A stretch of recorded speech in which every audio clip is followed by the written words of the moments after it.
तो स्टूडेंट्स हम पढ़ रहे थे कलेक्टिव नाउन। तो collective noun is a word use to name a group of people, animals और थिंग्स। तो जैसे मैंने आपको समझाया, अभी जो वीडियो मैंने बनाया आपके लिए, उसमें जो मैंने आपको समझाया कि कलेक्टिव नाउन जो है वो वर्ड इसके लिए यूज़ होता है कि जो ग्रुप ऑफ पीपल या एनिमल्स या थिंग्स है, उसका नाम जो होता है उस चीज़ के लिए कलेक्टिव नाउन यूज़ होता है। उस नाम को ही कलेक्टिव नाउन कहते हैं। जैसे कि मैंने आपको समझाया, a herd of cows, a flock of birds, a swarm of flies, a group of people. ठीक है, तो कुछ हम यहाँ पर और भी कुछ और एग्जाम्पल्स देखते हैं। A pack of dogs, a school of fish, a bunch of keys, a team of horses, a class of students, a troop of monkeys। तो ये कुछ और एग्जाम्पल्स हैं जहाँ पर कि मतलब डॉग्स का एक झुंड है, कुत्तों का एक झुंड है जिसको पैक ऑफ डॉग्स कहते हैं। मछलियों का झुंड है, स्कूल ऑफ फिशेस कहते हैं। यहाँ पर ये कलेक्टिव नाउन है, पैक स्कूल कलेक्टिव नाउन है, बंच कलेक्टिव नाउन है, टीम कलेक्टिव नाउन है, क्लास कलेक्टिव नाउन है, ट्रूप कलेक्टिव नाउन है। लेकिन जब वो डॉग्स की बात हो रही हो, स्कूल तब है जब फिशेस की बात हो रही हो, बंच तब है जब कीज की बात हो रही हो, टीम तब है जब हॉर्सेस की बात हो रही हो, क्लास तब है जब स्टूडेंट्स की बात हो रही हो, तो ट्रूप तब है जब मंकीज़ की बात हो रही हो। ठीक है बच्चों, तो हम क्या कहेंगे अब, इससे हमें क्या समझ में आता है, क्या पता चलता है कि a collective noun is a singular in form. जो कलेक्टिव नाउन है वो सिंगुलर है फॉर्म में। सिंगुलर मतलब एक, किस फॉर्म में, कैसे ये है, इवन दो, अगरचे, it names anything which is two और मोर देन टू। अगर ये दो या दो से ज़्यादा जो ग्रुप हो, दो या दो से ज़्यादा हो, उनका जो नाम आता है, उसके बावजूद भी ये सिंगुलर है। अब हम कैसे कहेंगे सिंगुलर है?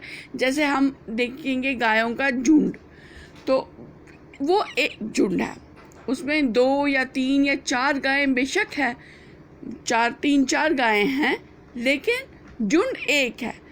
ठीक है, ऐसे क्योंकि वो एक ही जगह 3-4 गायें एक ही जगह है, तो उनका वहाँ पर झुंड बन गया है, ग्रुप बन गया, झुंड बन गया उधर गायों का।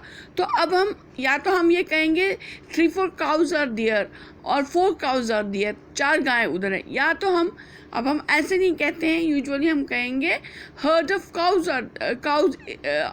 काउज इज देयर, तो गायों का झुंड है, हर्ड ऑफ काउज, तो गायों का झुंड। तो यहाँ पर क्या आ गया, एक हर्ड आ गया, तो एक झुंड आ गया। तो अगर 2-3 झुंड ऐसे होंगे तब वो प्लूरल में आएंगे, 3 herds of cows are there, या ऐसे ही हम कहेंगे 3 बंच ऑफ कीज।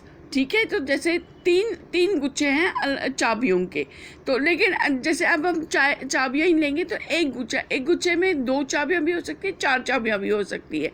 जैसे कि गायों के बारे में है, काउस के बारे में है, तो ऐसे ही चाबियों का, ऐसे हर किसी मंकीज़ का है या डॉग्स का है, तो वहाँ पर क्या आगे, वो चाहे बेशक वो 2 या 3 या 4 होंगे, लेकिन झुंड तो एक ही है, तो इस वजह से ये सिंगुलर आता है। तो क्या है, collective noun is singular in form. Collective जो नाउन है, कलेक्टिव नाउन जो है वो सिंगुलर होता है, किस फॉर्म में?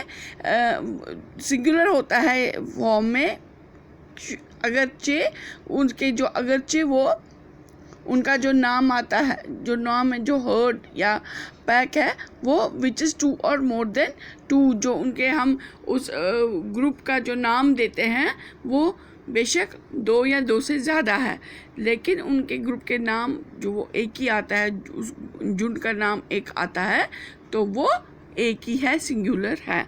तो जैसे कि हम कुछ और एग्जाम्पल लेते हैं, ए सेट ऑफ टूल्स यहाँ पर हो गए औजार, तो औजारों का सेट, तो ये सेट यहाँ पर आ गया कलेक्टिव नाउन।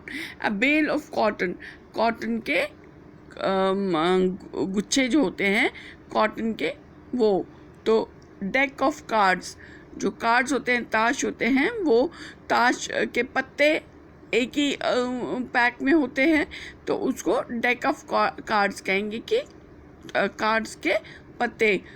तो ये कुछ और एग्जाम्पल्स हैं कलेक्टिव नाउन की। आप इसको पढ़िए, समझिए। जहाँ समझ नहीं आता है मुझे व्हाट्सएप पे मैसेज कर देना, मैं और समझाऊंगी। ओके बच्चों।